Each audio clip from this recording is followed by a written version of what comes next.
everyone, welcome back to my channel.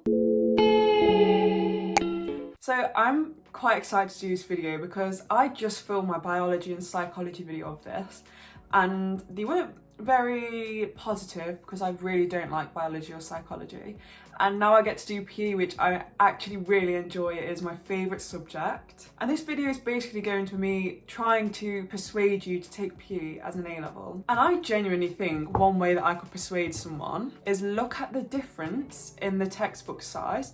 That's the whole of year 12 and 13. That's the whole of year 12 and 13. And like PE, it has lots of pretty pictures in it. Like that's a page in the book. If that doesn't make you want to do PE, I genuinely don't know how else I could try. But I will try and I will make you want to do it because it is the best decision I've made. Might be getting a bit too into it here, but again, starting off in my background, I did PE at GCSE and had the worst teacher. I had to learn everything at home and somehow I managed to come out with an 8, so I definitely would have got a 9.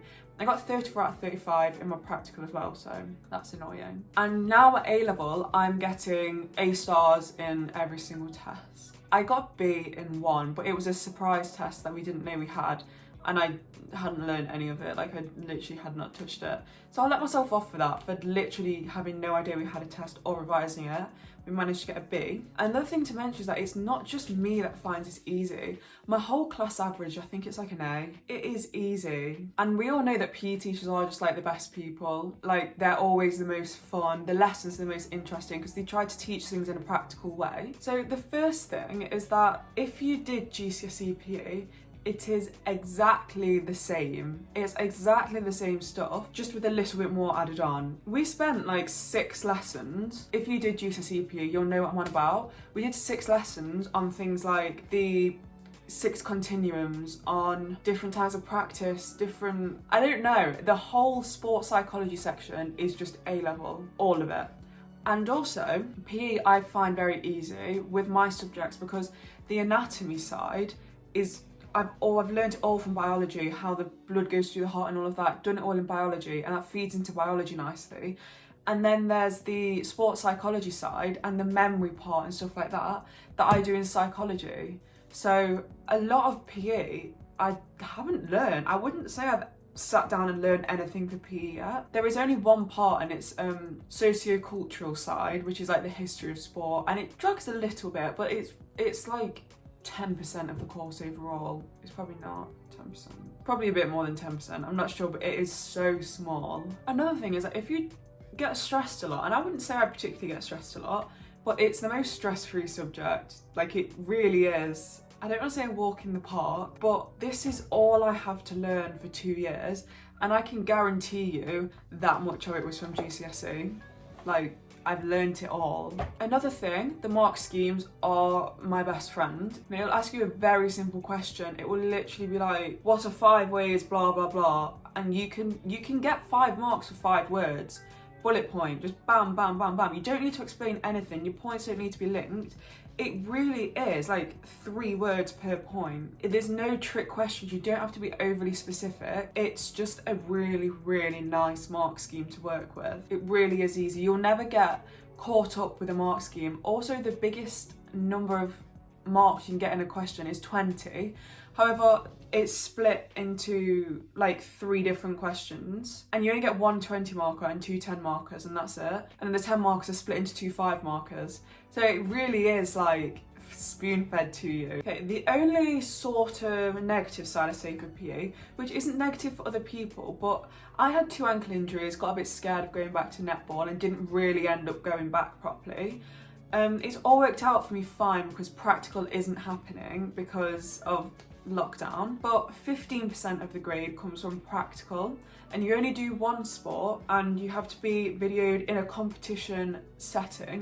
And I do horse riding and netball, but I would have done netball because my horse isn't very well at the moment. And yeah, because I wasn't really motivated to join a club, you know. I've been playing for like 7 years or something, and the thought of having to like go back to the club to then ask people to video me in a competition setting, I just didn't want to do it. And another 15%, it's the only coursework I have in any of my A-levels is coursework, and it's actually what I'm doing right now. It's a half an hour speech, but I reckon it will take me longer than half an hour to get through it. You're shown a 10-minute video of someone doing your sport, but it might not be your position. So I play defence, but I might get shown a goal shooter. You watch it for 10 minutes, you have 10 minutes.